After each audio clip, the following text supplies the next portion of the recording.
오늘은 유튜브 채널 훈훈한 주식의 김지윤 대표님을 모시고 이야기를 나눠보도록 하겠습니다. 대표님 안녕하세요. 안녕하세요. 대표님 셀프 소개 한번 부탁드리겠습니다. 네, 안녕하세요. 웅달 책방 덕분에 지금 훈훈한 주식 유튜브가 무럭무럭 자라고 있습니다. 네, 훈훈한 주식 유튜브 채널을 운영하고 있고요. 강조해서 말씀드리지만 저는 전문가라고 한 적도 없고 전문가 아니고 일반 개인 전업 투자자고요. 개인 전업 투자자지만 훈훈한 주식 유튜브 채널을 통해서 좋은 기업들을 많이 소개해드리고 좋은 기업들을 소개해드리는 거지 좋은 기업에 대해서 제가 매수매도 추천하거나 투자를 권유하는 게 전혀 아닙니다. 그리고 제가 뭐 기타 기관에도 있었지만 과거에 있었던 거에 전혀 기관과 이해관계가 전혀 없음을 말씀드리고 일반 개인 투자자고요. 저도 똑같이 구독자분들과 2차전지를 좋아하고 2차전지의 진심인 투자자고요. 그리고 조만간 2차전지 관련돼서 좋은 책을 낼 생각으로 갖고 있으니까 그것도 많이 관심을 가져주시고요. 전혀 기관과 무관하고 전혀 이해관계가 없습니다. 그리고 훈훈한 주식 유튜브 채널보다 저는 제 본업은 제 개인 매매로 충분히 수익을 내고 있고 방송은 당연히 방송 불러주신 데서 좋은 피드백이 와가지고 안 좋은 피드백보다는 좋은 피드백이 나와서 많이 하는 거지 방송 관련돼서는 사실은 좀 조심스럽긴 한데 그럼에도 불구하고 개인 전업 투자자임을 다시 강조드리겠습니다. 네. 확실한 정체성과 포지션을 맡겨주신 것 같습니다. 네. 너무 오해와 편견이 많아서 조금 그래도 방송 많이 나오니까 네. 기관의 앞잡이다 뭐 특정 그 유튜브 채널과 무슨 연관이 있냐부터 해가지고 다른 종목을 소개하면 그 종목 너가 선행매매하는 거 아니냐 전혀 그렇지 않고요. 간혹 질문 중에 웅달 책방 아니고 다른 채널에서도 너가 1억을 갖고 있으면 어떤 종목을 보유하고 싶냐 그렇게 물어봐서 제가 솔직한 제 마음을 말씀드린 거지 그 종목을 제가 먼저 사서 선행매매하거나 전혀 그러지 않고요. 전혀 그럴 생각도 없고요. 저는 다만 2차전지 지금 최근에 조정이 나와서 좋은 매수 기회를 노리고 있고요. 좋은 매수 기회 가서 2차전지를 공격적으로 매수하게 되면 당연히 웅달 책방 통해서 말씀드리도록 하겠습니다. 아, 네. 감사합니다. 네. 그러면 대표님 질문을 좀 드려보겠습니다. 네. 그 2차전지 주식들이 좀 조정을 받고 있는데요. 이 조정의 이유를 좀 어떻게 보고 있으신지 궁금합니다. 일단 기본적으로 많이 힘드실 것 같아요. 그래서 상당히 많이 힘드실 것 같고 가장 근본적인 거는 많이 올랐습니다. 모든 주식이 그렇듯이 항상 계속적으로 말씀드리지만 항상 주가는 상승 뒤에는 반드시 조정이 있다. 이렇게 수직 각도로 올라가는 주식은 절대 없습니다. 그래서 2차전지가 당연히 2차전지에 대해서 가장 말씀드리고 싶은 핵심은 2차전지에 대한 펀더멘탈은 전혀 변한 게 없습니다. 그래요? 펀더멘탈이 오히려 좋아지면 좋아졌지 일부 개별 종목이 주가가 많이 올랐다고 해서 펀더멘탈 훼손이 아닙니다. 제가 2차전지에 너무 좋아하고 2차전지 진심이라서가 아니라 2차전지에 대한 앞으로 나올 호재들이 더 많다고 말씀드리고요. 물론 조심해야 될 부분도 굉장히 많습니다. 그리고 2차전지 관련돼서 이제 주가가 조금 최근 한 2주 동안 계속 조정이 나오니까 상당히 2차전지에 대해서 뭐 안 좋게 얘기하시는 분들이 많은데 그런 분들이 많으면 많아질수록 오히려 저는 기회라고 보고 있고요. 뭐 심지어 2차전지 이제 끝났다라고 얘기하시는 분들인데 계속적으로 펀더멘탈 늘 강조하는 숫자를 체크해 봤을 때 일부 기업들에서 숫자에 대해서 좀 부담스러운 부분은 분명히 있지만 그거를 전체적인 2차전지 업황에 대한 소위 말하는 2차전지 전체 업황에 대한 좀 악질성 뭐 이렇게 루머나 뭐 예를 들어 2차전지 전체를 매도하는 그런 그 안 좋은 포지션을 가지고 2차전지를 소위 말하는 그 왜곡하지 않으셨으면 좋겠습니다. 그러니까 예를 들어서 뭐 그러니까 밈주식처럼 네네. 뭐 재무적인 그런 건 없는 상태에서 네네. 어떤 분위기, 테마 이런 것 때문에 확 떴다가 지는 그런 게 아니라고 보시는 거네요. 네. 철저하게 숫자로 검증해서 말씀드릴 거고요. 지금 2차전지 관련돼서 일부 개별 기업의 주가가 올랐지만 주가보다는 시가총액으로 판단하시는 게 시가총액은 이제 부동산으로 치면 매매가라고 생각하시면 되고요. 시가총액으로 판단하시면 좋을 것 같고 계속적으로 말씀드리는 또 강조드리겠습니다. 5가지 포인트입니다. 첫 번째 전기차 시장 침투율이 이제 전기차 시장 침투율 자체가 완전히 목에 차서 시장 침투율이 신차 기준으로 50%가 넘어가는 시점이냐. 그다음에 두 번째 이 소위 말하는 2차전지 관련된 회사 전방 산업이 너무 심플하게 매일매일 업데이트가 돼요. 그러니까 이만큼 투명하게 사실 이렇게 2차전지 관련된 업황처럼 이렇게 투명하게 매일매일 새로운 소식이 업데이트되는 사실 산업이 있을까요? 굉장히 저는 의문이라고 보고 있고요. 그리고 2차전지 관련된 산업 중에 소재단, 장비단, 배터리 셀단에서 얼마나 캐펙스 투자가 끊임없이 일어나고 있냐. 그럼 가장 최근에도 제가 이거 최신 기사를 다 가져와서 다 말씀드릴 건데요. 캐펙스 투자 전혀 줄고 있지 않다. 그 전혀 캐펙스 투자의 증가율은 여전히 견조하다고 말씀드리고요. 그게 언제 꺾이냐? 아주 보수적으로 잡아서 2025년 말에서 2026년 정도는 캐펙스의 투자 증가 폭이 둔화될 거라고 보고 있습니다. 그 다음에 세 번째 투자 포인트, 2차전지 소재와 장비 업체들이 매출과 이익의 증가율. 네. 지금 속속들이 실적이 나오고 있죠. 매출은 기본적으로 다 100%씩 증가하고 있습니다. 전년 동기 대비해서 100%씩 증가하고 있고요. 실적 체크도 해드리겠지만 실적이 꺾이느냐, 그러니까 실적이 꺾인다는 얘기는 역성장까지 가지 않더라도 역성장이 아니더라도 그 실적 성장률 자체가 둔화되는, 예를 들어 에코프로비엠, LNF, 포스코 퓨처엠, LG화학이 양극재 단에서 매출과 이익, 그 다음에 물건이 나가는 출하량이 연평균 50%씩 증가하고 있는데 이 50%의 증가율이 갑자기 50%에서 갑자기 10%로 떨어지지는 않겠죠. 50%에서 45% 줄어들고 35% 줄어들고 25% 줄어드는데 그 줄어드는 시점 50%에서 한 자릿수 10%대로 줄어드는 시점이 아마 2차 전지를 매도해야 될 시점이 아닌가 보고 있고요. 그 다음에 네 번째, 주변에 전기차 타시는 분 있나요? 아직은 많이 없어요. 네, 저도 아직 딱 한 명밖에 없거든요. 제 주변 사람들이 다 전기차를 타서 전기차가 더 이상 이슈화되지 않을 시점, 네, 요 네 가지가 거의 다 맞물릴 거라고 보고 있고요. 그 다음에 다섯 번째, 이것도 굉장히, 이거는 한 번도 말씀드린 적이 없는데요. 2차 전지 말고 어떤 다른 산업에서 충분히 그 웅달리한테도 말씀드린다고 했어요. 2차 전지 말고 2차 전지만큼의 실적 포텐, 매출과 이익이 50% 나오는 업종이 나오면 그걸로 2차 전지보다 더 매력적인 업종이 나오면 갈아타야죠. 그 갈아탈 업종이 너무나 안타깝게도 아직 보이지 않는다는 점. 그래서 이 다섯 가지 핵심 포인트가 지금 하나도 만족을 못하고 있어요. 다섯 가지 중에 두 가지만 만족하더라도 고민의 시점이 될 텐데 다섯 가지.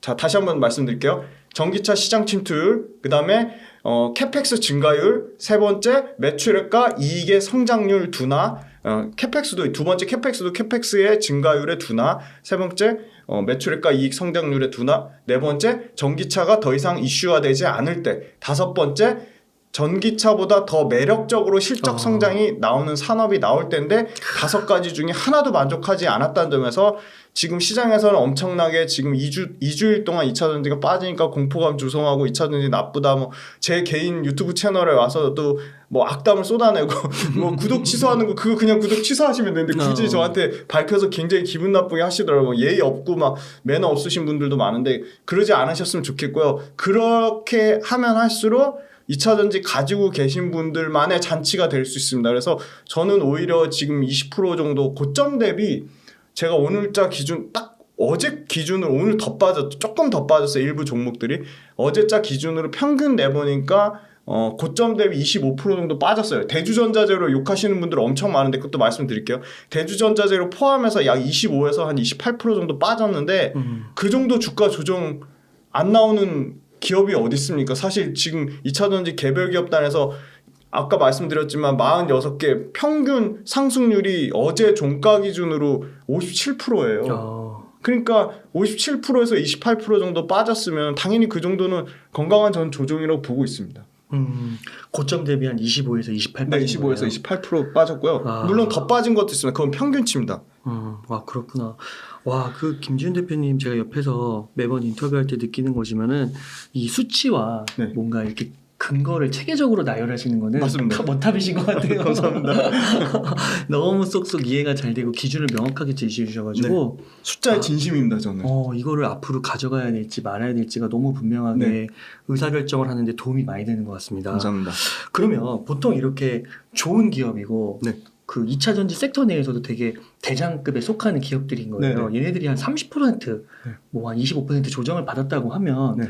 그때는 좀 현금 여유가 있다고 하면 조금씩 이렇게 분할 매수로 들어가는 것은 어떻게 생각하세요? 네. 처음부터 살 때 100% 사는 건 당연히 말도 안 되고요. 처음에 그때도 제가 설명드렸지만 5에서 10% 보초병 보내고 거기서 내가 산 기준에서 10% 정도 더 빠지면 또 거기서 한 20% 담고 거기서 20% 더 빠지면 30% 담고 점점 비중을 늘려가는 건데 말씀 주신 대로 내가 산 가격 기준으로 30% 빠지면 2차전지 업황의 5가지 포인트가 깨지지 않았을 때는 굉장히 좋은 기회라고 보고 있습니다. 이건 당연히 다 본인의 철저한 기준이고 본인만의 그러니까 투자 아이디어예요. 그러니까 이걸 절대로 어떤 2차전지든 실전 투자에서 모범 답안이라는 건 없어요. 그러니까 확률을 높이는 싸움인데 확률을 높이는 싸움이 과연 뭐가 될까? 그 확률을 높이는 과정 중에 아주 좋은 모범 답안이 분할 매수고요. 말씀 주신 대로 내가 생각하는 펀더멘탈이 깨지지 않았는데 단순히 가격만 30% 빠졌으면 굉장히 좋은 매수 기회인 거죠. 뭐 더 빠질 수도 있어요. 그건 모르죠. 근데 저는 제가 만약에 2차전지를 갖고 있는데 제가 산 가격에서 여러 가지 투자 포인트들을 점검했을 때 그 부분에 대해서 어떤 해대는 상황이 없고 그냥 2차전지 가격만 많이 올라서 단순하게 가격 조정이 빠졌다. 그리고 뭐 정부에서 안 좋은 얘기를 해서 대외적인 변수로 인해 빠졌다 그랬는데 30% 빠지면 저는 비중을 조금 공격적으로 담을 것 같아요. 저라면. 네. 그러면은 그 막 이번 2차전지가 이만큼 뜨겁고 네. 이슈가 되는 거는 그냥 오른 정도가 아니라 진짜 몇백 프로 오른 종목들도 있잖아요. 그런 종목들에서도 30% 정도면 적당할지 아니면 이제 시청자님들은 궁금한 게 이거는 우선 반토막은 무조건 기본으로 깔고 가야 되는 거 아니야? 막 이렇게 생각할 수도 있잖아요. 네네. 그래서 반토막 나올 걸 대비해서 내가 갖고 있는 여유 자금에 분할로 계속 매수를 하시는 거고요. 30% 정도면 분할 매수에 좋은 저는 개인적으로 내가 산 가격 대비 30%가 빠지면 저 같으면은 최소한 제가 갖고 있는 현금의 20-30%는 공격적으로 담을 것 같고요.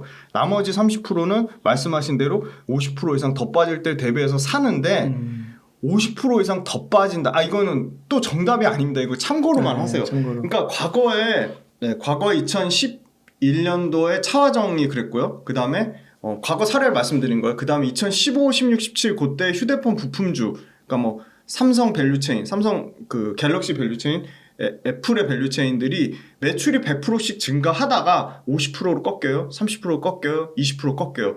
그거를 최근에 또 감사하게도 그 메리츠증권의 이진우 그 투자 전략 하시는 분인데 그 투자 전략 팀장님이 주도주의 4가지 국면을 그 설명을 해줬어요. 그게 지금 2차전지에 딱 맞는 게 뭐냐면요. 어떤 게 있냐면요. 가격을 올리면서 물량까지 증가하는 국면이 1사국면, 1국면이에요. P도 늘리면서 Q까지 늘어나는 게 1국면이고 2국면은요. 가격은 늘리지 않는데 가격은 이제 더 이상 올리지 않고 가격은 정체되어 있는데 그래도 물량이 꾸준히 물량이 늘어나는 국면이 2사국면이에요. 2국면이고 요거 투자에 꼭 참고하셨으면 좋을 것 같아요. 제가 영상을 올려드렸는데 근데 세 번째 국면은 가격을 아무리 떨어뜨려도 물량이 늘어나지가 않아요. 그러니까 가격은 떨어지는데 물량은 정체하고 있어요. 지금 과거 스마트폰이 그랬고요. 차장이 그랬고요. 중국 관련된 리오프닝주가 그랬어요. 중국 관련된 화장품이 엄청나게 시세를 줬는데 그랬고요. 그 다음에 게임주도 그랬어요. 그 다음에 네 번째는 가격을 아무리 떨어뜨려도 오히려 물량이 줄어드는 국면이에요. 그럼 자 2차전지는 개별 기업단의 소재 업체들은 물량도 늘어나고 사람들이 제일 걱정하는 양극재 판가 빠지는 거 아니야? 근데 아직도 3월달 데이터를 보여드리겠지만 양극재 판가는 굉장히 견조하게 유지하고 있다. 킬로그램당 50불 기준으로 보시면 되는데요. 뭐 애널리스트가 어느 애널리스트는 40불 밑으로 떨어진다고 그렇게 혹평을 하신 분도 있고 뭐 어떤 분은 양극재 판가를 58불까지 너무 과도하게 올리신 분도 있고 있는데 그냥 평균 50불 보세요. 50불이면 절대 그 빠지지 않는 가격인데요. 지금은 어느 정도 수준이냐? NCM, NCA 모두 50불 넘어 있어요. 그러니까 물론 2분기 때는 52불에서 53불보다 조금 더 빠지는데 40불 때까지 가지는 않을 것 같고요. 50불 근처에 있을 것 같아요. 그래서 기준점을 생각하시는 거예요. 양극재는 수출 단가 기준으로 50불을 보자. 근데 가격이 안 빠지고 있죠. 근데 물량은 출하량은 미친 듯이 증가하고 있어요. 가장 큰 소위 말하는 가장 보수적인 LG화학조차도 출하량이 전년 동기 대비 60%가 증가하고 있고요. 그러니까 P와 Q가 모두 증가하는 1사국면인 거죠. 근데 전기차는 테슬라가 무슨 회 시가도 아니고 가격을 올렸다 내렸다 막 왔다리 갔다리 하잖아요. 그러니까 가격을 내리는 국면이에요. 테슬라가 시가 막 내리니까 BYD도 따라서 내리고 뭐 아주 춤을 춰요. 전기차 가격에 춤을 춰요. 그러니까 전기차 가격은 P는 내리지만 가격 내리는 게 나쁘지 않은 게 가격 내려도 물량은 증가해요. 왜냐면 싼 전기차가 많아지면 더 많이 팔리겠네. 더 잘 팔려요. 소비자들의 선택은 넓어지는 거예요. 그리고 지금 신차가 미친 듯이 쏟아지고 있어요. 저 보니까 미국에서 특정 브랜드만 2026년까지 아마 GM일 겁니다. GM만 약 20종에서 30종의 신차를 내고요. 와. 포드도 20종에서 50종까지를 2030년까지 내겠다고 했어요. 100개 넘게가 미국에서만 쏟아져요. 그럼 미국이 끝날까요? 유럽 가만히 있을까요? 유럽도 쟁쟁하죠. 스텔란티스 있고 그다음 BMW 있잖아요. 그리고 벤츠도 있죠. 그다음에 유럽의 아주 대표적인 폭스바겐도 있죠. 이 회사들이 2028년까지 100종 넘는 신차를 내기로 했어요. 그러니까 테슬라가 실적이 깨진다고 뭐 말들이 많은데 그거는 테슬라 실적이 나쁜 거지 2차 전지 업황이 안 좋은 건 절대 아니고요. 그래서 전기차는 피는 줄어들고 있지만 물량이 증가하는 국면이니까 아직 괜찮다. 그러면 언제 파냐? 이것도 요 사국면의 아이디어가 있어요. 그러니까 가격을 떨어뜨리는데 물량이 늘어나질 않아요. 그러면 2차 전지 팔아야 될 국면이겠죠. 그게 3국면이에요. 4국면까지 갈 필요도 없죠. 4국면이면 완전히 산업이 쇠퇴돼가지고 그냥 박살 나는 거니까 3국면 가격을 떨어뜨리는데 물량이 늘어나지 않는 국면. 그러면 전기차는 2국면에 했으니까 아직 괜찮고요. 그러면 전기차 우리 밸류체인 우리가 잘 아는 양극재, 음극재, 소재단은 1국면입니다. 그러니까 아직 성장성이 무궁무진한 거죠. 네. 네. 그래서 핵심은 뭐다? 가격과 물량이 꺾이는지 보자. P와 Q가 모두 늘어나고 있는데 그 우려를 가질 필요는 없는 거죠.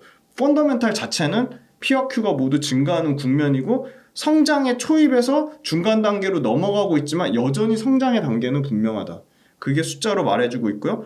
이따가 실적 물어보시겠지만 그럼 실적에 매출과 이익 모두 증가하면 좋겠지만 이익은 그때도 말씀드렸지만 여러 가지 일회성 비용이라는 게 있고 계절적 성수기라는 부분이 있고 비용을 떨구는 부분이 있고 캐파를 늘어나면서 여러 가지 이슈가 있기 때문에 가장 본질적인 거는 매출이 몇 프로 늘어나냐. 코스모 신소재 예를 들어 코스모 신소재 이익은 깨졌어요. 근데 매출 100% 늘어났어요. 에코프로 BM 매출 200% 늘어났어요. 그러니까 지금 자꾸 뭐 전기차 안 좋게 얘기하시는 분들한테 그러면 전기차 말고 전기차 2차 전지 밸류체인처럼 매출과 이익이 200%씩 100%씩 늘어나는 업종을 저는 열심히 찾아보고 있는데 아직 없어요. 네. 그게 중요하네요. 네. 투자는 어딘가로 가야 맞습니다. 되는 건데. 그렇죠. 그래서 숫자가 계속적으로 증명하고 있고 숫자가 오늘 핵심이 이거예요. 숫자가 꺾이는 시점에 팔자. 근데 숫자는 아직 안 꺾이고 있다는 거예요. 진짜 오늘 이렇게 말씀해 주시는 그런 2차 전지 정말 관심 많으시고 네. 그리고 기업들에 대해서도 그 어떤 시기보다도 이 국민분들, 시청자분들께서 공부하고 계신 것 같은데 네네. 그런 주요 기업들은 이제 주가가 빠질 때 많이 빠지면 빠질수록 네. 현재까지는 데이터로 숫자로 봤을 때는 네네. 오히려 기회일 수 있다. 네네. 그렇게 보시는 거군요. 네. 그 실적 말씀드리기 전에 이 표 두 가지 일단 수익률도 자 2차 전지 46개 평균이 어제 종가 기준으로 그러니까 화요일자 종가 25일 종가 기준으로 54%인데 이것도 2차 전지 밸류 체인을 쪼개서 보세요. 그러면 자 원자재, 포스코홀딩스, 고려아연, 에코프로, 코스모 화학 네. 요 네 가지 기업의 원자재 단이죠. 니켈, 코발트, 리튬. 이 원자재 단은 165% 수익이 났고요. 그러니까 무조건 2차 전지 다 비싸다 올랐다 이렇게 얘기하시면 안 되는 거예요. 정확하게 쪼개보시자고요. 두 번째, 배터리 셀업체 17.9%밖에 안 올랐어요. 17.9%라는 건요. 코스닥이 25% 올랐고요. 어제 종가 기준으로 코스피가 11.9% 올랐습니다. 요거 표 보시면 돼요. 세 번째, 양극재. 양극재도 다 오른 게 아니에요. 양극재 코스모 신소재하고 에코프로비움 두 개가 다 땡겼어요. 양극재 평균은 129%인데 코스모 신소재하고 에코프로 BM을 빼면 LNF, 그 다음에 LG화학, 그 다음에 포스코 퓨처엠 남죠. 예. 요 세 가지의 평균은 60%가 안 됩니다. 그러니까 정밀하게 보시자고요. 그 다음 음극재 뭐 여러분들 용 많이 하시는 대주전자 재료, 그 다음에 첨가제단의 나노신소재, 이 음극재 제이오라는 신규 상장 회사가 있고요. 그 다음에 한솔케미칼에 있고요. 자, 음극재는 30% 수익률 났는데요. 그냥 코스닥 수준이에요. 음극재 어디가 다 땡겨냐? 첨가제단에 음극재 넣을 때 그 실리콘 부피 팽창을 잡아주는 실리콘 도전제 분산제, 정확히는 실리콘 도전제 분산제가 맞죠. 그 나노신소재가 80% 넘게 상승하면서 다 땡겼어요. 근데 응급제 전체 평균은 30%인 거죠. 전에 제가 엔캠 말씀드렸는데 엔캠에 대한 뷰도 전혀 변하지 않았어요. 전액은 13.8%, 오히려 코스닥 성장률보다도 더 떨어져요. 못 미쳐요. 그러니까 이거를 그럼 2차 전지 무조건 다 올랐는데 다 비싸, 이게 전혀 아닌 거죠. 그리고 분리막 29% 올랐습니다. 분리막도 계속 찌글찌글하게 가다가 그나마 SKI 테크놀로지 미국에서 분리막 대안 없대. 유일하게 SKI 테크놀로지가 미국에서 공장 가장 공격적으로 증설했고, 테슬라가 앨런 머스크 밑단에 있는 소위 말한 바지 사장들이 SK 관련된 밸류체인들, 그 다음에 LG화학 밸류체인들, 국내 배터리 소재 장비 업체들 왔다 갔다 해. 그중에 분리막은 뭐 SKI 테크놀로지가 되겠지 하고 기대감으로 간 거예요. 근데 29%밖에 안 올랐어요. 그 다음에 장비, 윤성 FNC라는 한 종목이 다 땡겼는데요. 윤성 FNC 빼면은 장비 평균이 40%도 안 돼요. 그러면 2차전지 주가로만 딱 따져봐도 원자재하고 밸류체인, 원자재 165%, 그 다음에 양극재 129%를 뺀 나머지는 50% 수익률도 안 되는 거예요. 그리고 심지어 46개에서 평균이 54%인데 1등 에코프로 455%, 2등 코스모 신소재 270 몇 %예요. 그 다음에 3등 윤성 FNC, 윤성 FNC도 거의 280 몇 %였는데 그 3개 업체를 또 빼면 수익률은 더 떨어집니다. 그러니까 이거를 꼼꼼하게 다 따져보셔야지 그냥 2차전지 많이 올랐대, 과도하대, 그렇게 얘기하시면 안 되고, 2차전지가 각종 변수가 너무 많은 게, 사실은 그 이복현 금감원장이 2차전지를 약간 타겟으로 하는 아주 좀 소위 말하는 좀 불편한 발언을 했어요. 2차전지 근데 2차전지 주가가 오르면 무조건 투자 심리가 과열인가요? 주가만 올랐다고 그게 그 소위 말하는 테마성 그 매매로 치부하는 건 말도 안 되는 거고, 너무 그거는 형평성에 좀 안 맞는 것 같고요. 단지 정부에서 이제 워낙 배터리 아저씨가 맹활약 하시고 하니까 2차전지가 너무 초미의 관심이 되다 보니까 타겟이 된 건 좋지는 않은 것 같아요. 그건 분명해요. 그리고 2차전지 과열 양상에 대해서 불공정 거래 엄단하겠다고 했는데, 불공정 거래가 2차전지 관련돼서 나와야지 불공정 거래인 거잖아요. 주가 과열이라고 불공정 거래라고 미래 테마 주식이다 이렇게 매도하는 거는 굉장히 문제가 있는 것 같고요. 과열된 와중에 투자 심리를 악용한 불공정 거래, 다 이것도 불공정 거래가 팩트를 엄밀하게 따져보시죠. 불공정 거래가 발생한 게 아니잖아요. 불공정 거래가 발생할 우려가 있다. 불공정 혐의의 개연성 있는 종목을 조사해 달라는 거예요. 그래서 사실 이게 굉장히 2차전지 투자 심리의 악화 요인으로 작용을 했지만, 이런 2차전지 악화 요인 때문에 2차전지의 펀더멘탈에 영향을 미치는 건 아니라는 거죠. 그렇죠. 결국에 또 무혐의 될 수도 있는 건데. 그렇습니다. 그래서 이 부분은 사실 이복현 금감원장이 얘기하는 건 저는 단기적인 이슈라고 보고 있고요. 2차전지 업체들이 불특정 이런 소위 말하는 테마성으로 엮이는 것도 상당히 좀 잘못된, 굉장히 좀 억울한 면이 너무 많다. 두 번째는 2차전지가 마치 불공정 거래 대상인 것처럼 얘기하는 것도 말도 안 된다. 너무 억지가 심하다. 그렇게 말씀드릴 수 있을 거고요. 다만 조심할 거는 코스피가 이 거래 대금이 늘어나는 건 굉장히 좋은 겁니다. 왜냐면 그만큼 거래가 활발한 거거든요. 작년 대비 3배 넘게 거래가 증가했어요. 코스피가 11조 3,556억. 엄청나게 많이 증가한 거. 코스피가요, 거래대금 없을 때는 웅달님하고 저희가 2달 전에 얘기할 때 거래대금 6조 막 이렇게 얘기했어요. 근데 지금 11조잖아요. 엄청나게 많이 늘어났죠.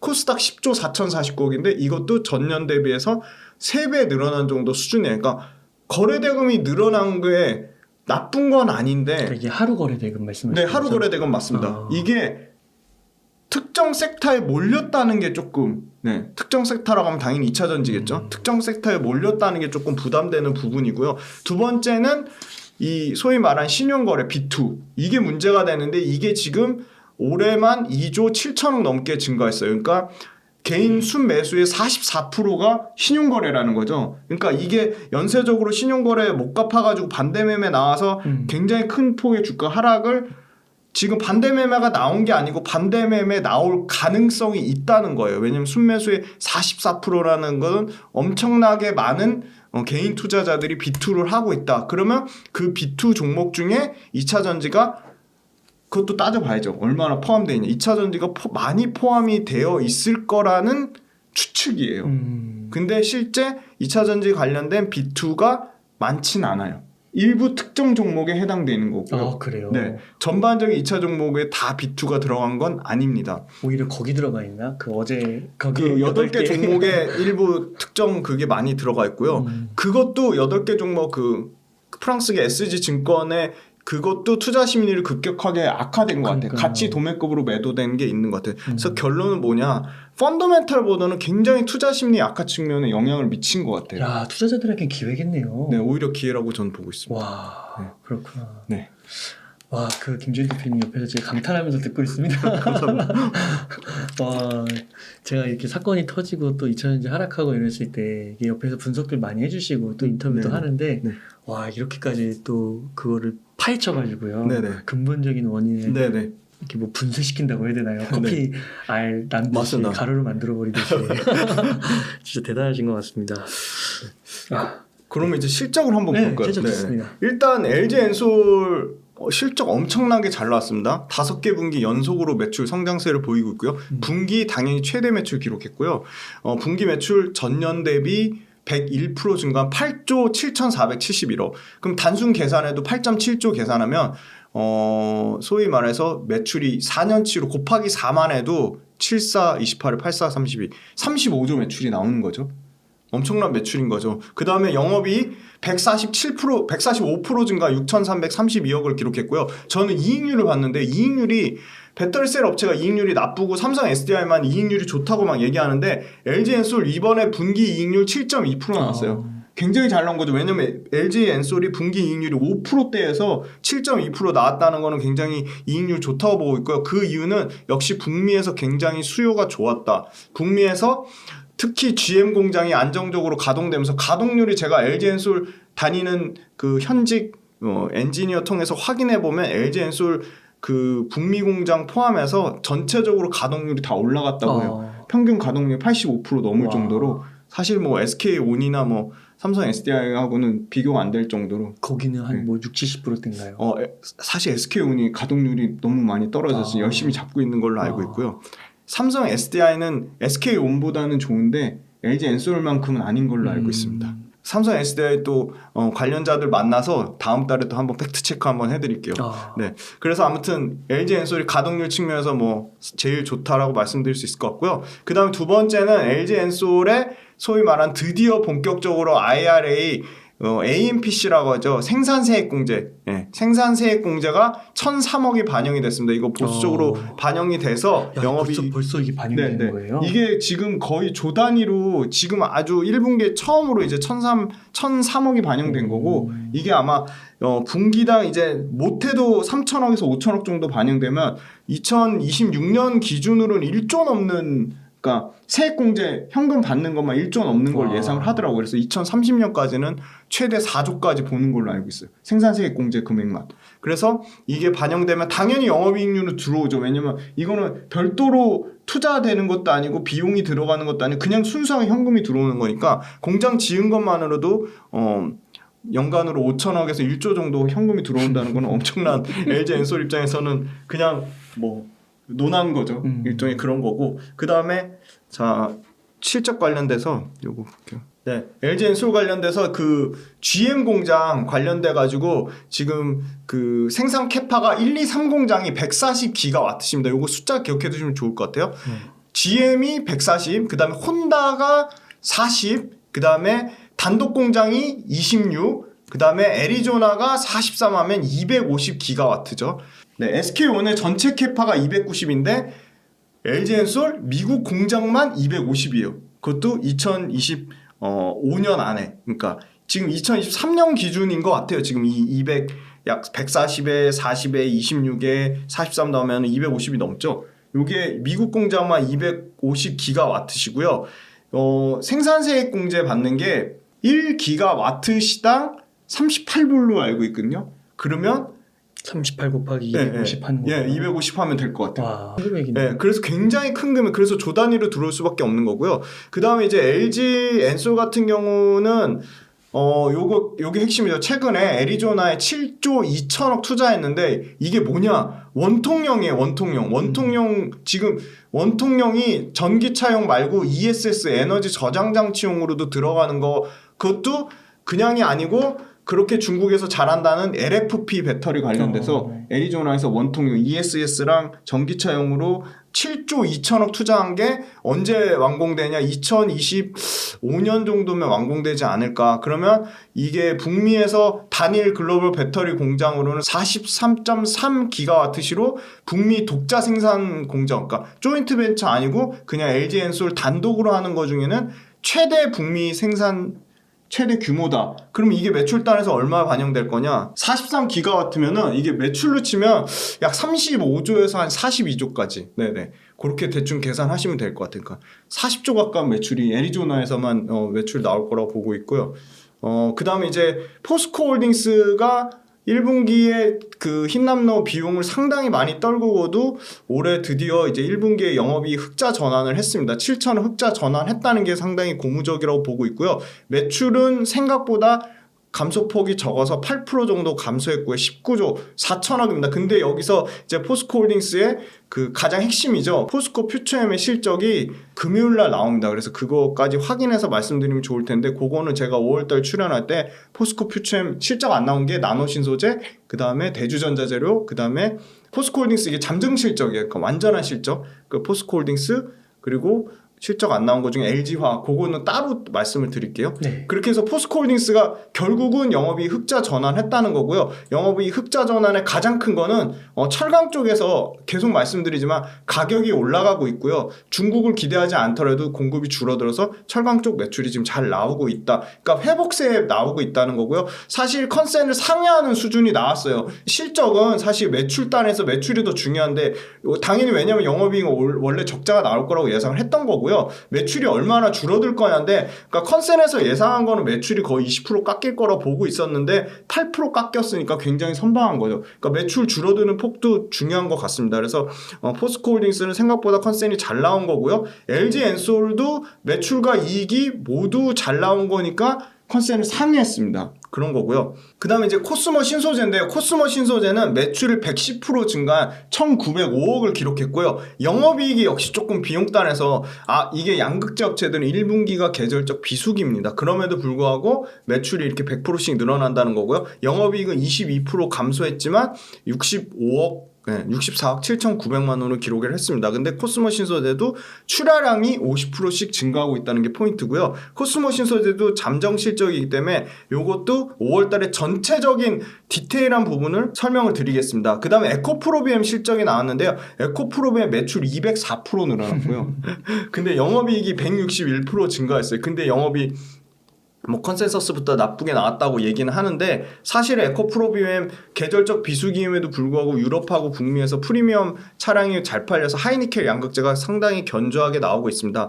그래서 에코프로비엠 관련돼서 리튬 코발트 원자재 가격 하락에 대한 우려는 좀 과도하다고 보고 있고요. 그거는 2분기에 실적이 반영될 건데 2분기에 실적이 판가, 양극재 판가 50불에서 얼마나 깎이냐 그게 포인트가 되겠습니다. 양극재 판가가 50불 기준인데 50불보다 2분기에 이제 메탈 가격 떨어지는 걸 감안해서 50불에서 얼마나 빠지는지 보시면 될 것 같고 그거에 대한 실적은 2분기에 나오니까 2분기에 좀 양극재 판가가 얼마나 빠지는지 지켜봐야 될 것 같은데 에코프로비엠 자체가 영업이익 컨센서스 하향됐다고는 하는데 영업이익 1,073억이면 굉장히 견조하게 나왔다고 보고 있습니다. 그리고 제일 중요한 거는 계절적 성수기는 지금 상반기가 아니라 하반기니까 하반기에 오히려 더 실적이 좋을 거라고 보고 있고요. 다만 계속 양극재 단에서 우려되는 부분은 이익률인데요. 이익률 5.3%로 1분기는 상당히 좀 이익률이 좀 낮게 나왔어요. 그건 분명한 것 같고 그래서 에코프로빔이 지금 최종적으로는 전체 연간으로는 한 7%대 영업이익률 나올 것이라고 예상을 하고 있어요. 그래서 7%대는 이제 나오려면 하반기에 당연히 이익률이 더 좋아질 거라고 보고 있고요. 그다음에 두 번째는 2027년까지 캐파로는 71만 톤. 요것도 숫자를 통해서 매출을 계산해 보실 수가 있거든요. 캐파는 71만 톤, 판매량은 60만 톤을 목표로 했는데 요거 계산해 보시면 60만 톤이 유럽에서 29만 톤, 비중 49%고요. 북미에서 19만 톤, 31%고요. 아시아에서 12만 톤으로 20%입니다. 그래서 유럽, 북미, 그 다음에 아시아에서 모두 출하량이 굉장히 견조하게 고객사 바인딩 계약으로 나와서 매출단에서는 42조까지 올라갈 거로 보고 있어요. 그래서 매출과 이익이 모두 50% 이상 증가하는 건 분명한 것 같고, 그 다음에 이제 이익률을 계산해보면 7% 가정하면 3조까지 이익률이 나와요. 그러니까 굉장히 견조한 이익률이니까 양극재가 지금 주요 광물로 지정이 안 됐거든요. IRA 세부 법안에 따라서. 그래서 양극재가 지금 구성 부품이 아닌 걸로 지정이 돼서 주요 광물로 지정이 됐는데 그건 굉장히 긍정적으로 보고 있어요. 왜냐하면 미국 진출 안 해도 국내에서 공장 지어가지고 하면 이제 생산비라든지 인건비라든지 그다음에 여러 가지 그런 문맹률도 높다고 하더라고요. 그런 여러 가지 부분, 그러니까 유럽이라든지 북미에서 공장 짓는 거에 대한 상당히 비용적으로 2배에서 3배 가까이 들어가는 게 에코프로비엠이나 LNF나 코스모 신솔드 입장에서도 굉장히 부담이 됐는데, 그런 부분도 상당히 양극재 업체한테는 굉장히 2년 동안 시간을 벌은 게 굉장히 좋은 것 같습니다. 그리고 에코프로 같은 경우도 매출단에서는 200% 넘게 증가한 2조 589억을 기록했고요. 영업이익단에서도 233% 증가한 1796억을 기록했습니다. 영업이익이 컨센서스를 하회했다고 하는데, 에코프로도 지금 자회사의 실적들이 완전히 성수기 단으로 반영된 게 아니고, 아까 말씀드린 에코프로 BM이 계절적 비수기 반영된 부분이 있고, 그 다음에 에코프로 이노베이션이나 에코프로 CNG 다 모두 지금 1분기가 비수기 단으로 반영됐기 때문에, 그럼에도 불구하고 영업이익이 233% 증가했다는 거는 굉장히 고무적으로 보고 있습니다. 근데 다만 에코프로도 이익률이 11% 정도가 나오는데 지금 8.7% 나온 거는 좀 이익률 측면에서 다소 조금 이익률 측면에서는 다소 조금 부족하다. 그렇게 말씀드리고요. 전반적으로는 매출이 다 100% 넘게 증가했다는 점 보고 있고요. 27일 날 이제 아마 LG화학이랑 포스코 홀딩스, 포스코 퓨처엠 실적 나오면 그때 영업이익보다는 매출액에 좀 포커스를 맞추라고 말씀드리겠습니다. 그거는 왜 그런 거예요? 네, 그러니까 영업이익이나 당기순이익은 사실 매출이 커져서 그 레버리지 효과라고 하는데요. 매출이 커짐에 따라 이익은 얼마든지 또 회사 내에서 자체적으로 조정할 수 있는 부분이 있고요. 가장 근간이 되는 게 매출이기 때문에 사실 매출은 조정할 수가 없는 부분이기 때문에 이익은 비용을 절감한다든지 아니면 공장의 가동률을 올린다든지 재고를 조정한다든지 여러 가지 방법의 형태로 이익은 더 크게 만들 수 있는데, 매출 같은 경우는 딱 말 그대로 실제 영업한 결과물이기 때문에 가장 매출이 중요하다고 보고 있고, 실제 재무제표상에서도 매출액을 탑라인이라고 하거든요. 가장 중요했던 가장 첫 우선순위 재무제표에 제일 첫 번째로 놓기 때문에 중요한 거고요.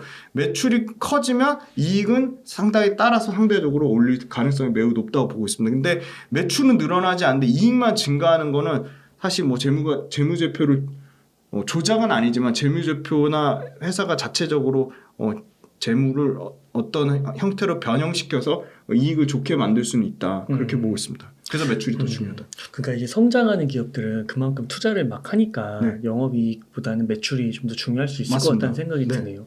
그 과거에 미국 기업 보면은 그 아마존 같은 경우가 막 2000년부터 2010년까지 매출에 막 거의 영업이익 0% 1% 막 이렇게 하면서 전액 다 투자를 했다고 하더라고요. 네네. 그 매출 규모 늘리는데 회사를 키우는 데 있어서 그런 느낌으로 약간 봐도 괜찮을까요? 네네. 그러니까 지금 이제 계속 구조적인 성장주는 파이를 계속 키워야 되니까 매출의 절대적인 규모 자체가 중요한 거고요. 매출이 어느 정도 100%씩 성장하다가 50%로 줄어들고 30%로 줄어들고 20%로 줄어들면 그때부터 아마 이익을 레버리지 효과를 써가지고 매출은 늘지 않은데 이익을 더 올리는 효과를 볼 수 있다고 보는데, 아직은 매출이 더 늘어나는 속도가 이익이 늘어나는 속도보다 더 빠르기 때문에 매출을 최대한 올려놓고 그 다음에 이익을 조정해서 이익률이라든지 이익의 레버리지를 쓸 수 있다고 보고 있기 때문에 지금은 구조적인 성장의 거의 뭐 초입 단계이기 때문에 매출의 성장폭이 더 중요하다고 보고 있습니다. 그 매출이 늘어나면은 뭐 영업이익률은 줄어든다 해도 절대액은 느는 거니까. 네, 절대액 자체가 커지는 게 일단 중요하고요. 절대액의 성장폭이 둔화되는 시점은 아직 아니기 때문에 이익률보다는 매출액의 성장률이 더 중요하다고 보고 있습니다. 말씀해 주실 때 뭐 에코프로비엠이나 뭐 포스코 퓨처엠이나 뭐 나노신소재 이런 것들 그리고 뭐 아까 말씀해 주신 콕스모 신소재 이런 것들은 진짜 주가가 많이 올랐잖아요. 네네. 근데 LG 에너지 솔루션은 네. 뭐 매출도 좋고 영업이익률도 좋은데 네네. 주가 상승률이 상대적으로 높진 않았잖아요. 네네. 그 이유는 뭐라고 보세요? 네, 일단 LG 엔솔의 실적을 보면 올해, 내년, 내후년까지 매출과 이익이 계속 성장을 해요. 근데 매출과 이익의 성장 평균치가 LG 엔솔은 매출의 성장폭은 30% 조금 넘네. 한 32% 정도가 되고요. 그 다음에 이익의 성장폭은 58. 그러니까 매출의 성장폭은 33. 영업이익의 성장폭은 58 정도 되거든요. 절대 적은 수치는 아니죠. 근데 양극재단, 그 다음에 장비단, 음극재단은 매출이 100%예요. 매출의 성장폭이. 그러니까 실적 성장의 증가폭이 당연히 더 크고요. 소재단이. 그 다음에 이익률 측면을 보면 LG 엔솔도 양극재나 음극재 대비해서는 이익률이 낮죠. 그러니까 이익률이 거의, 그러니까 사실 양극재가 이익률이 낮은 게 유일한 단점이라서 양극재랑 큰 차이는 안 나요. 근데 지금 LG 엔솔 같은 경우가 이익률이 제일 좋을 거라고 예상하는 게 한번 볼게요. 이익률 한번 볼게요. 이익률이 지금 2025년이 아마 제일 좋을 거라고 예상하는데 LG 엔솔의 2025년 이익률이 좋아져서 지금 제가 아까 계산한 거 2023년 1분기 이익률은 5.8%인데 연간으로는 8%까지 나올 거라 보고 있네요. 지금 네이버 평균치입니다. 8%인데 LG 엔솔 영업이익률 2025년에 12%까지 나올 거라고 보고 있어요. 이건 아마 생산세액공제 현금 들어오는 게 반영이 돼서 그럴 거라고 보고 있는데 결론은 왜 소재단보다 못 가냐? 그거는 일단 첫 번째가 시가총액의 덩치가 너무 커서 132조를 올리려면 들어가는 현금 투입이 어마어마하죠. 그죠? 그거의 차이가 클 거고 두 번째는 실적의 성장폭이 훨씬 양극재단이나 음극재단이나 장비단이 더 크다는 거고요. 숫자가 실제 찍히는 게. 그리고 가장 중요한 거 밸류에이션. LG 엔솔의 밸류에이션이 지금 싼 건 아닙니다. 왜냐면 PER 기준으로 평균을 내보면 40배 조금 안 되거든요. 한 30배 정도거든요. 근데 양극재단에서 그 밸류에이션을 계산해 보면 3년치 2025년까지 평균치를 땡기면 LG 엔솔이나 큰 차이가 없어요. 그러니까 양극재가 더 엄청나게 LG 엔솔의 3년치 평균 PER보다 더 비싸지 않은 거죠. 근데 우리가 중요한 거는 LG 엔솔도 구조적인 성장주라 보고 양극재도 성장주라고 봤을 때 PEG 값 열심히 그때 막 설명해드렸잖아요. PEG로 보면 어디가 더 싸냐? 양극재나 음극재가 LG 엔솔보다 PEG가 더 쌉니다. 그러니까 매출과 이익에 대한 성장폭도 더 큰데 PEG 값도 양극재나 음극재 소재단이 더 싸고 그 다음에 시총도 더 가벼우니까 훨씬 더 많이 움직일 수 있는 거죠. 근데 단점은 그만큼 많이 올라간 만큼 떨어지는 폭도 상당히 크다. 그러니까 네. 당연히 LG 엔솔은 그러진 않겠네요. 양면성이 있는 거고요. 근데 LG 엔솔은 굉장히 무겁긴 하지만 안정적이에요. 상당히. 그렇죠, 그렇죠. 덜 빠져요. 올라갈 때 덜 빠집니다.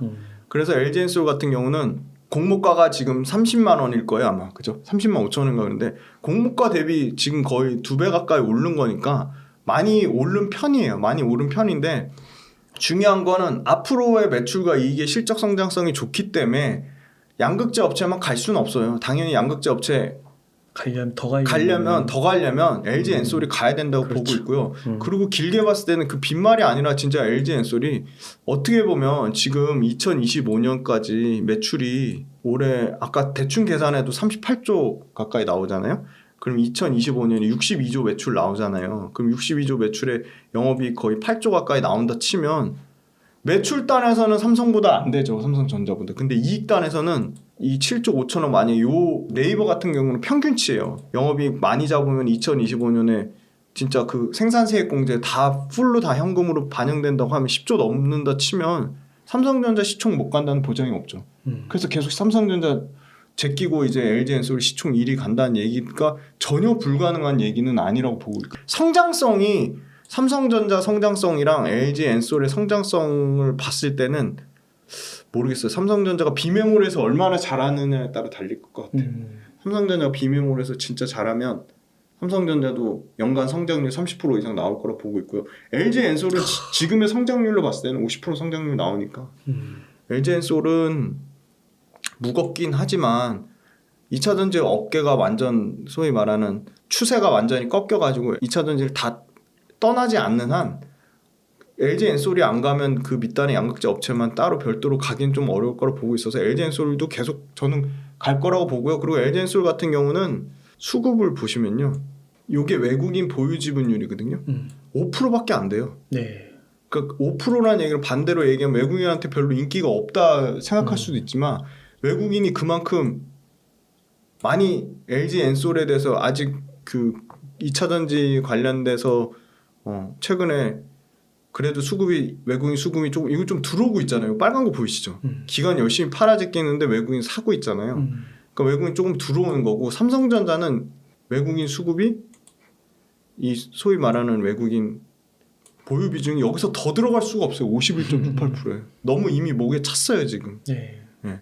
절반 이상의 외국인 기업이라고 할 수 있을 정도 그런 측면으로 봤을 때는 LG 엔솔은 외국인 수급이 상대적으로 상당히 많이 들어올 여지가 있다. 기관이 팔더라도.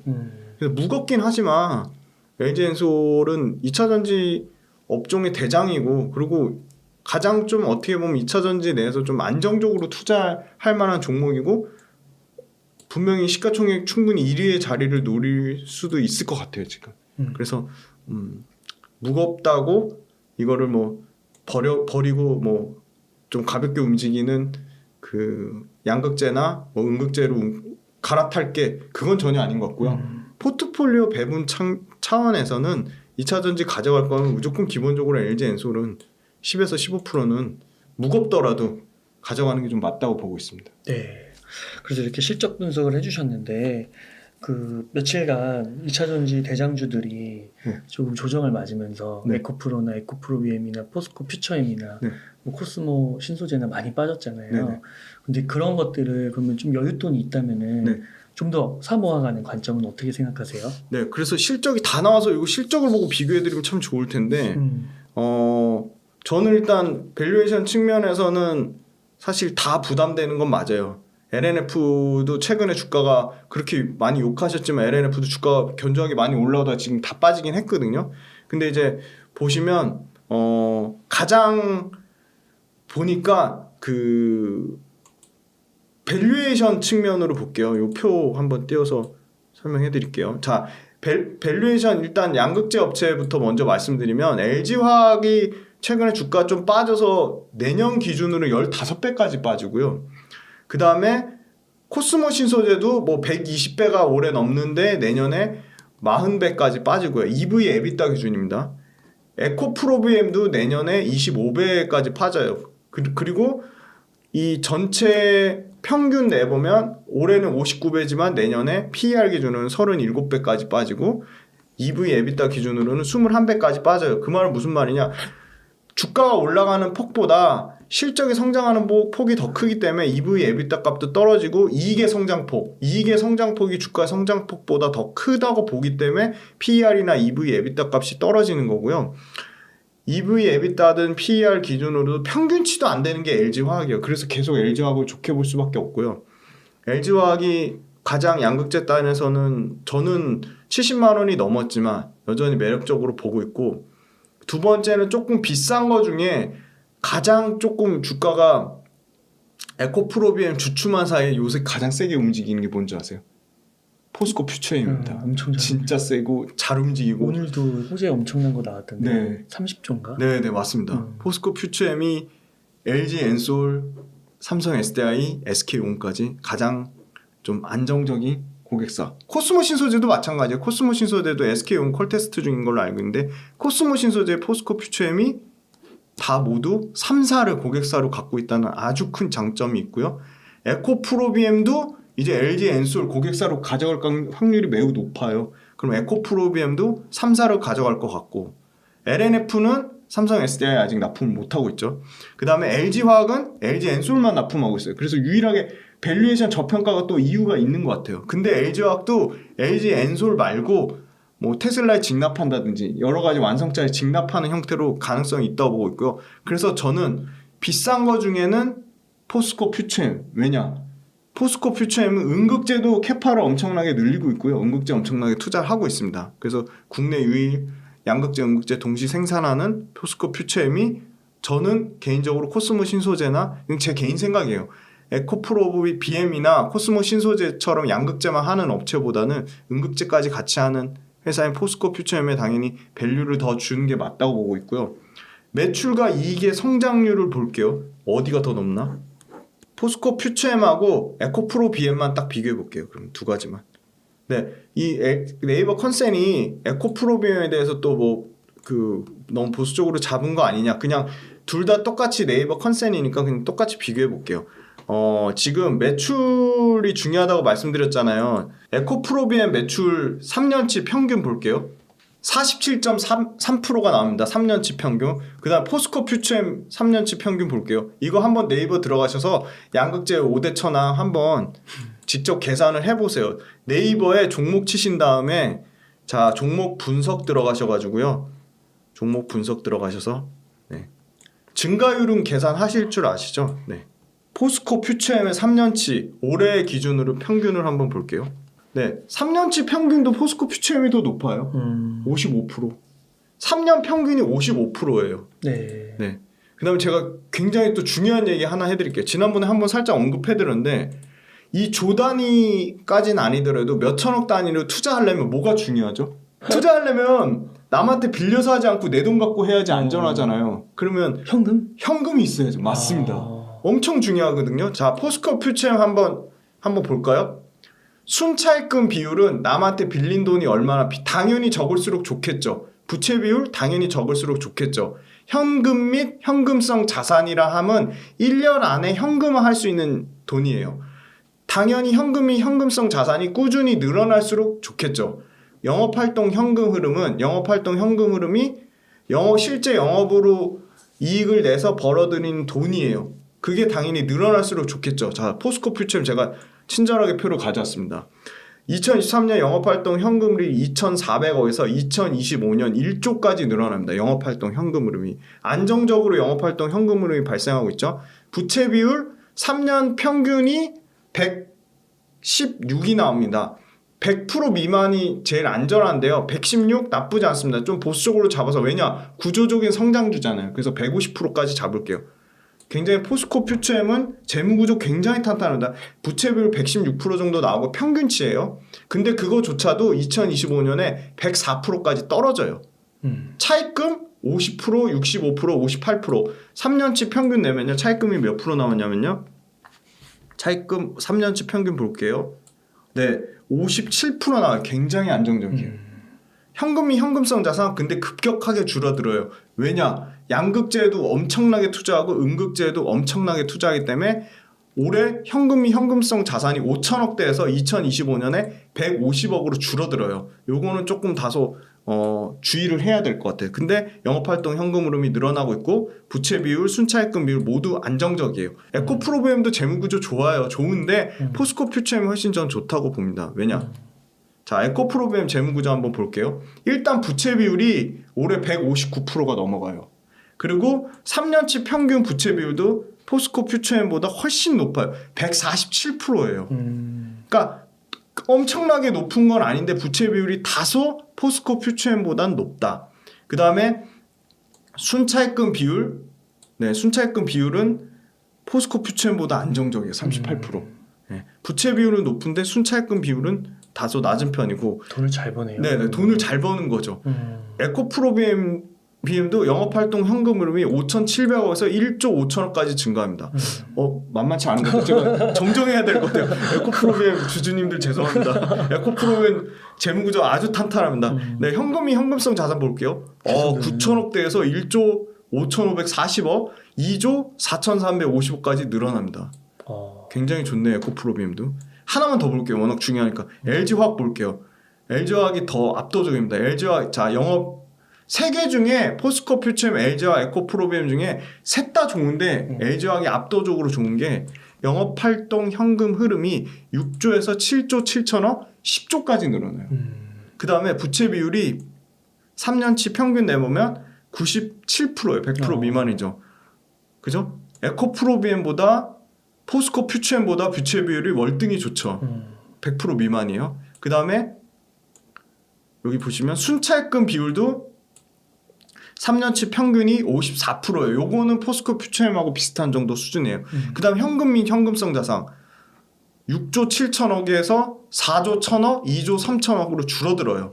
근데 줄어들어도 현금 및 현금성 자산이 2조 3천억이 있는 거예요. 그러니까 포스코 퓨처엠은 150억으로 줄어들고 LG화학은 6조에서 2조 3천억으로 줄어들고 에코프로비엠은 9천억에서 2조 4천억으로 늘어나니까 에코프로비엠하고 LG와 거의 삐까치네요. 야, 근데 에코프로비엠 진짜 대단하네요. 굉장히 대단한 거예요. 그럼 왜 카카오를 넘어섰는지 네네. 알겠네요. 재무구조가 엄청나게 좋죠. 부채 비율만 조금 낮아지면 좋을 것 같고 에코프로비엠은 영업활동 현금 흐름이 굉장히 잘 돌아가고 있다. 와. 재고자산 회전율도 떨어지고 남한테 빌린 빚도 없다. 현금도 많이 계속 늘어난다. 그거는 LG화학이나 포스코 퓨처엠도 마찬가지인데 전반적으로 이 세 양극재 업체가 모두 재무구조가 좋은 상황이다. 그러면 우리 셀 한 번만 볼게요. 그 아까 5대 천왕이라고 하셨잖아요. 네네. 5대 천왕 나머지 두 개는 뭘 치시는 거예요? 코스모 신소재, 아, LNF. 네. 네. 그러시군요. 네. 며칠간 2차전지 대장주들이 조금 조정을 맞으면서 많이 빠졌잖아요. 네네. 근데 그런 것들을 그러면 좀 여윳돈이 있다면은 네. 좀 더 사모아가는 관점은 어떻게 생각하세요? 네, 그래서 실적이 다 나와서 이거 실적을 보고 비교해드리면 참 좋을 텐데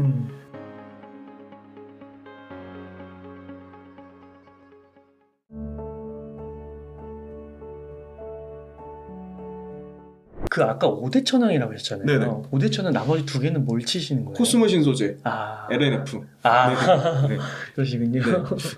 자, 그리고 LG 엔솔 한번 볼게요. 네. 이게 중요하니까 아까 LG 엔솔 실적 설명하다 이거 못 들어가지고 LG 엔솔은요 영업활동 현금 흐름이 5조 6조 7천억 8조 5천억 계속 증가하죠. 현금성 자산이 5조 9천억 3조 5천억 3조 4천억 현금이 현금성 자산이 줄어드는 이유는 투자 활동 현금률이 증가하는 거예요. LG 엔솔도 엄청나게 투자를 잘하고 있죠. 부채 비율 볼게요. 부채 비율 103%예요. 나쁘지 않아요. 그죠? 순차입금 비율도 2025년 거는 안 나왔는데 30%밖에 안 돼요. 32%밖에 안 돼요. 굉장히 안정적입니다. LG 엔솔. 네. 포스코홀딩스도 워낙 중요한 기업이니까 포스코홀딩스 재무 한번 볼게요. 마지막으로. 네. 영업활동 현금 흐름이 5조 7천억, 7조 8천억, 8조 7천억 계속 증가하죠. 네. 현금도 계속 늘어나요. 현금이 1조 4천억. 자, 이거는 흰남노 비용 다 떨군 것까지 감안한 거예요. 이렇게 현금이 안정적으로 증가합니다. 1조 4천억, 1조 9천억. 추정치긴 하지만 굉장히 좋죠. 순차입금 비율 가장 좋아요. 20%대예요. 지금 와. 3년 평균이 26%밖에 안 나와요. 엄청나게 27% 정도 나와요. 그러니까 순차입금 비율도 LG 엔솔, LG 화, 포스코 퓨처엠보다 월등히 좋다. 그 다음에 부채 비율도 3년 평균치가 6.5%밖에 안 돼요. 부채 비율도 엄청 낮죠. 순차입금도 20%대, 부채 비율도 60%대 엄청나죠. 현금 자산도 내년에 1조 4천억, 내후년에 1조 9천억까지 늘어난다. 그럼 이런 포스코홀딩스나 LG 엔솔이나 포스코 퓨처엠이나 LG화학이나 에코프로비엠은 돈도 많이 벌고 있고 그 돈이 회사 내에서 잘 돌아가고 있고 부채도 없고 재무구조도 양호하니까 실적도 좋으면 실적이 좋으면 좋을수록 아까 말씀드린 영업 레버리지 효과가 극대화될 수 있는 거죠.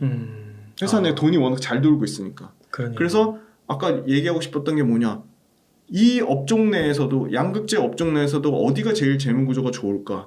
배터리 셀 업종 내에서도 어디가 제일 재무구조가 좋을까? 그거를 따져보면 비중을 실을 때 당연히 더 많이 실을 수 있는 기준점이 되는 거고요. 포스코 퓨처엠을 기준점으로 삼은 거는 포스코 퓨처엠만 음극재까지 양산하기 때문에 더 밸류에이션에 프리미엄을 줘야 되는데 이 전체 평균에 프리미엄을 줬어요 지금.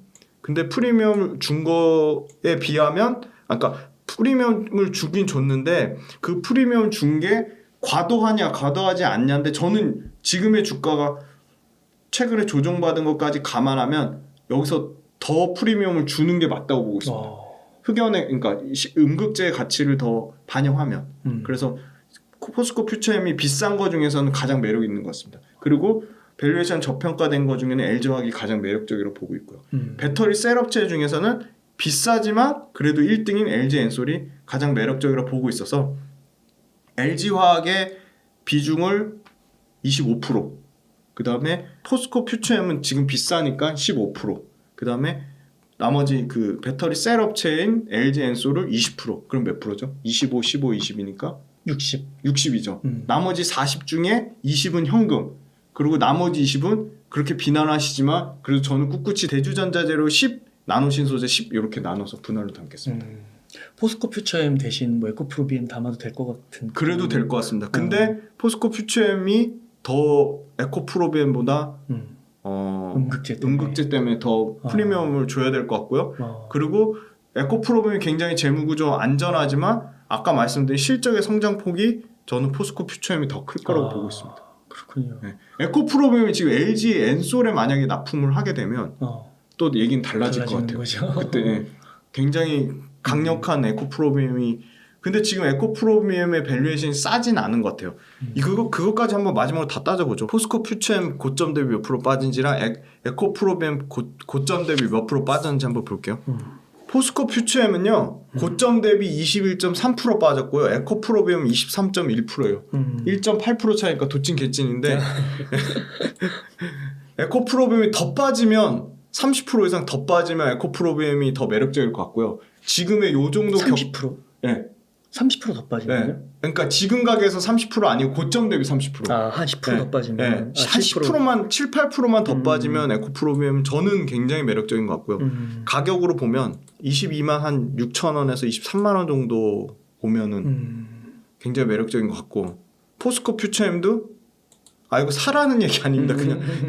그냥 매력적인 가격대를 그냥 말씀. 포스코 퓨처엠도 지금 가격에서 더 빠져야죠. 한 8% 더 빠진다 치면 한 30만 한 8천 원 정도 가격이 오면 매력적이지 않을까 보고 있는데 에코프로비엠이 더 엄청 빠진 것도 아닙니다. 23% 빠졌고 포스코 퓨처엠 21% 빠졌는데 그럼 둘 중에 어느 게 더 탄력적으로 올라가느냐? 최근 흐름 봤을 때는 포스코 퓨처엠이 압도적으로 좋습니다. 그럼 수급까지 다 따져볼까요? 그러면 수급 한번 볼게요. 포스코 퓨처엠 수급은 외국인이 지금 계속 사고 있고요. 외국인이 불과 한 달 전에 지분율이 7.7에서 한 8% 정도 늘어났어요. 한 0.3. 근데 에코프로비엠 한번 볼게요. 기간이 이제 샀다 팔았다 했다 치고 자 외국인 수급만 봤을 때는 에코프로비엠이 외국인이 더 들고 있네요. 더 들고 있어요 지금. 네. 9.599. 근데 중요한 건 팔고 있네. 네. 줄었죠. 보세요. 0.4%로 줄인 거예요. 에코프로비엠은. 그러네요. 네. 에코프로비엠 0.4%를 줄였고요. 반대로 포스코 퓨처엠은 늘렸죠. 지분율 늘렸는데 포스코 퓨처엠은 지분율 늘린 게 아직도 8%밖에 안 된다는 거예요. 네. 8%밖에 안 된다는 거고 최근의 수급이 외국인 수급 측면에서는 훨씬 포스코 퓨처엠이 더 좋다. 포스코 퓨처엠 지금 고점에서 21%나 빠졌지만 그럼에도 불구하고 외국인은 지분율을 늘리고 있다는 거고요. 그리고 그 소위 말하는 공매도 관련돼서 말씀드리고 싶은 게 있는데요. 수급이랑 연관이 되니까 HTS 보시면 대차거래 있어요. 대차거래 마이너스로 찍히는 거는 공매도를 상환하고 있는 거고요. 플러스는 빌리는 거예요. 그러니까 공매를 치고 있는 거예요. 플러스는. 근데 보면 포스코홀딩스가 공매도 비중이 3.8%고요. 4월 25일자 기준으로 22만 주를 상환하고 있어요. 마이너스가 찍혀요. 그 다음에 포스코 퓨처엠이 공매도 비중이 8.78%예요. 엄청나죠. 엄청 치는 거예요. 네. 지금 8.78%를 공매도가 들고 있는 거예요. 공매도 비중이. 네. 그리고 12만 주를 상환하고 있어요. 그러니까 갚고 있는 거죠. 그러니까 당연히 수급이 들어오는 거죠. 포스코 퓨처엠이나 포스코홀딩스는 22만 주를 상환하고 있고 포스코 퓨처엠은 12만 주를 상환하고 있고 LNF도 공매도 비중이 10%나 돼요. 근데 23만 주를 상환하고 있고요. 상환은 왜 하는 거예요? 빌린 거 갚아야죠. 그러니까 주가가 너무 많이 올라가지고 더 비싸게 사서 갚아야 되잖아요. 그러니까 조금이라도 쌀 때 갚는 거예요. 그러면은 공매도 지금 비중이 굉장히 높잖아요. 높은 거죠. 그럼 이전에 쳐놨던 거를 이전에 쳐놓은 거 갚는 거죠. 거구나. 맞습니다. 네. 네. 그리고 LG엔솔 같은 경우는 12만 8천 주로 지금 공매를 치고 있어요. 지금 빌렸어요. 지금 에코프로는 공매 비중이 9.24%예요. 굉장히 높죠. 에코프로도. 근데 14만 6천 주를 지금 공매를 치고 있어요. 갚고 네, 있어요. 네. 공매, 그러니까 갚는 게 마이너스고 에코프로는 공매를 치고 있는 거죠. 빌리고 있는 거죠. 갚는 게 아니라 14만 주를. 그리고 에코프로 BM이 제일 높아요. 공매도 비중이 16%예요. 근데 62만 주씩 지금 상환을 하고 있어요. 그러니까 단기적으로 갚고 있는 거죠. 빌린 거를. 과거에 빌렸던 걸 갚고 있는 거죠. 에코프로 BM이 네, 에코프로 BM이 많이 오른 거네요. 네, 그렇죠. 그럼 그렇게 따지면 포스코 퓨처엠은 12만 주 상환하고 있고 이건 하루치예요. 그러니까 누적으로 보셔야 돼요. 포스코 퓨처엠은 12만 주씩 상환하고 있고 에코프로 BM은 62만 주씩 상환하고 있어요. 근데 포스코 퓨처엠은 공매도 비중이 8.7%고 에코프로 BM은 공매도 비중이 16%예요. 그러면 공매도 비중으로 봤을 때는 어디가 더 매력적이죠? 포스코 퓨처엠. 그렇죠. 안전한 건 포스코 퓨처엠인데 에코프로 BM 공매도를 이렇게 62만 주씩 계속 갚고 있으면 에코프로 BM 주가가 단기적으로 올라갈 확률이 높죠. 포스코 퓨처엠보다는. 그러니까 포스코 퓨처엠이 요즘 조정 많이 받는 것 같아요. 네네.